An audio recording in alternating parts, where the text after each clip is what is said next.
Hi, good morning, good evening, good afternoon, good night, depends where you are. I'm Jeff. I'm one of the business developers for Rousselot Biomedical. And unfortunately, we can't meet in person, but if you have any questions, feel free to reach out after this talk. I'll be talking about the variability in the importance of that in gelatin biomaterials, and specifically in GelMA. Now, at Rousselot, we've been making gelatin and collagen-based materials for about 130 years.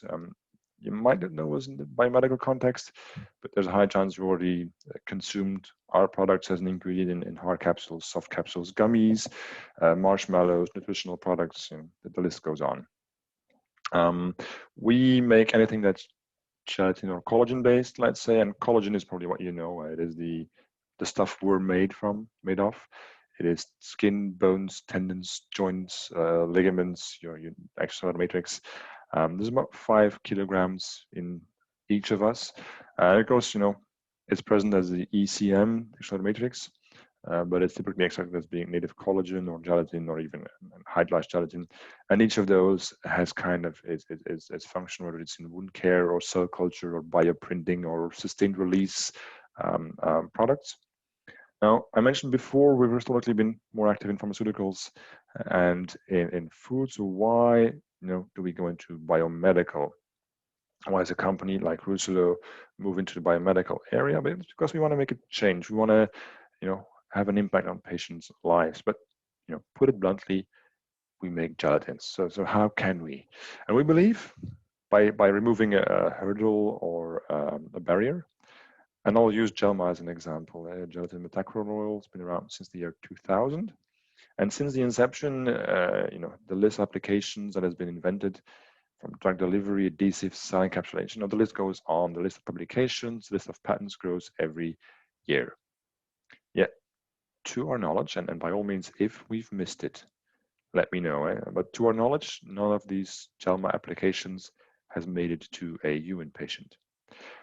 And why is that? Were all the scientists and developers wrong? Does it have some kind of, secret major drawback? No.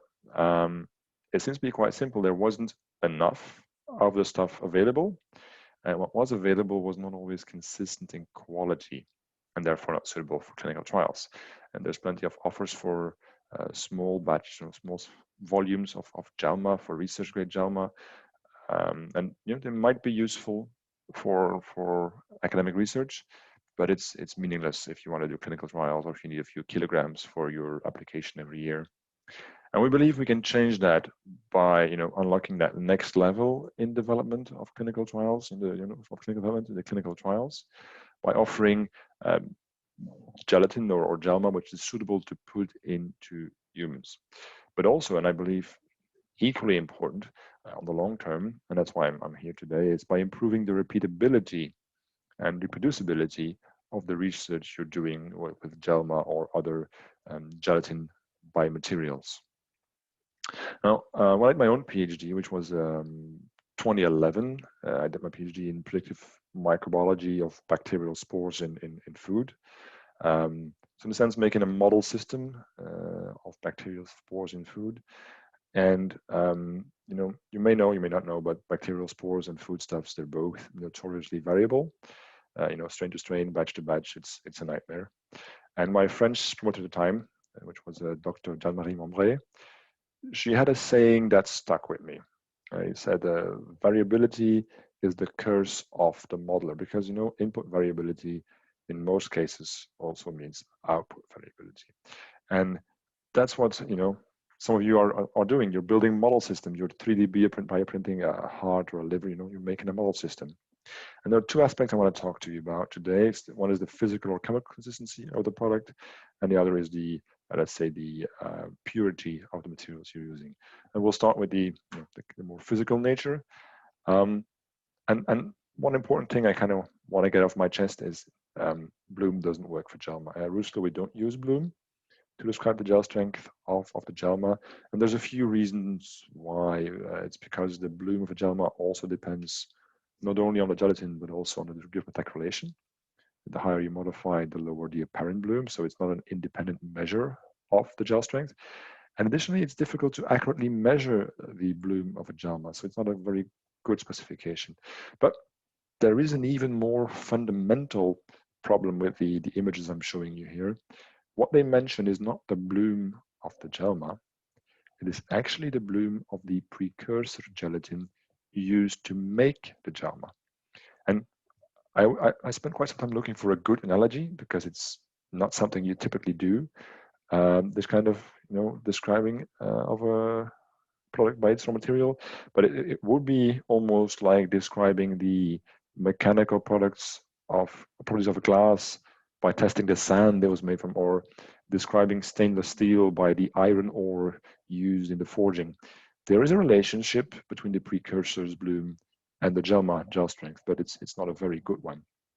And just to prove it to you, imagine you start with a 300 bloom gelatin, you add your reagents, your beta-carotenic acid anhydride, you take some time, some temperature and pH. So any idea what you end up with?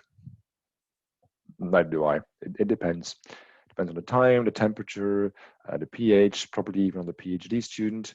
And just, the skeptics among you who think that they control their process, we bought 8 commercial, and I'll say, quote, 300 bloom gelMAs and tested molecular weight and DOM. And that's what you see here.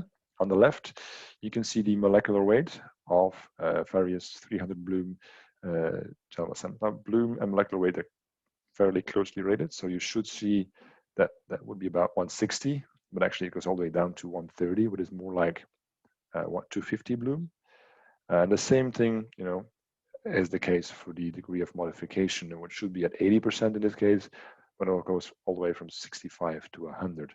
So my question then to you is, if you see this kind of input variability, what is the output variability? And in any case, you don't have to believe me, but 2 things I would like you to take away, if anything, from today's presentation. When using gelMA, don't use bloom, use molecular weight. If you're buying gelMA, ask for the molecular weight. And be aware that in general, the process control for in-house production of gelMA is below standard, let's be honest.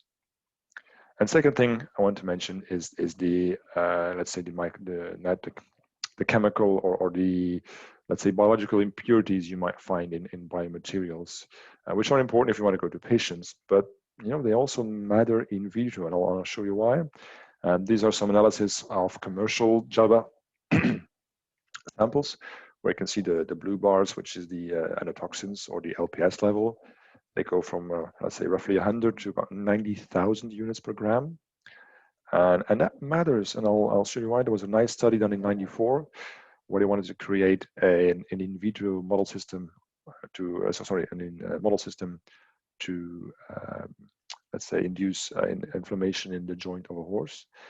You only need 1.25 endotoxin units to induce inflammation in a horse, and if you repeat that every 72 hours, I think, it stays inflamed. So 1.25 is enough for that. 5 endotoxin units is enough to give systemic inflammation in a horse. So they had to pull the horses from the study, they had to treat the horses, they got depression, they got a fever. So 5 endotoxin units for a complete, 200 kilogram horse. So just be aware that if that's the impact on a horse, what is the impact on a small, cell culture petri dish if you put in 90,000 per gram? So that's what 2 things I want to highlight: both physical chemical consistency and purity matter. And what do we offer? We offer consistent and pure gelatin-based biomaterials. So both, I would say, non-modified or regular gelatins, but also modified. And then we have 2 options. There's the gelMA, which I already mentioned, but also our more recent addition is the GelDot, which is a phenol modified gelatin, which is more adhesive and has different properties. They're all suitable for upscaling, or making them GMP.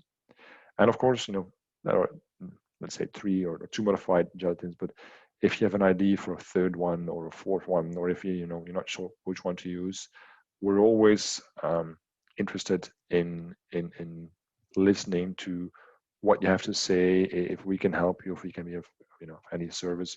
So if you have an idea or you want to collaborate in any way, shape, or form, just send me an email or reach out via the website. and we're always willing to listen.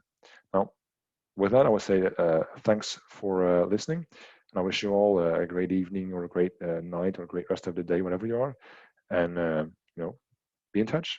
Take care.